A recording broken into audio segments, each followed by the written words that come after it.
En 2002, lors de notre premier accord GPEC, un sentiment de méfiance, parce que souvent on assimile GPEC à plan de sauvegarde et on se dit c'est le préambule de licenciements ou de choses assez désagréables qui vont se produire pour les salariés. Ceci dit, nous étions partis quasi de rien, puisque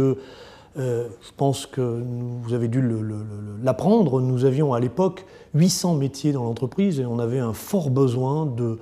formater, de restructurer, de compresser, enfin d'amener un peu plus de rigueur et de logique dans notre GPEC. Ça a été dans un premier temps, qu'on soit très clair, non pas une GPEC mais une GEC, c'est-à-dire on a identifié les métiers,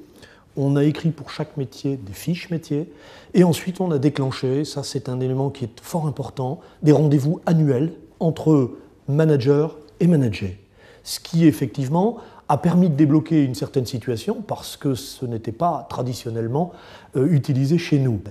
Et là, la démarche a pris tout son sens et je pense que ce rapport de confiance s'est vraiment installé à partir de cette étape où on s'est dit, voilà, il faut qu'on se dise la vérité. De toute façon, cette entreprise vit une restructuration profonde, des modifications profondes. Il faut donc qu'on puisse se projeter, regarder ce qui va se produire à horizon 2-3 ans, voir quels sont les métiers qui vont émerger, les métiers qui vont disparaître, parce que c'est aussi une réalité, et essayer, tant que faire se peut, d'anticiper ces événements et de faire en sorte que nos collaborateurs se préparent effectivement, se forment, entre autres, soit pour effectivement jouer la passerelle et quitter un métier en décroissance pour prendre un métier émergent, soit effectivement se former pour, pourquoi pas, aller rejoindre un autre employeur ou créer sa propre entreprise. Une GPEC ne peut pas se mettre en place, je dirais, au travers de négociations uniquement entre une direction et des partenaires sociaux. Ça ne rimerait à rien. Elle ne peut se mettre en place qu'à partir du moment où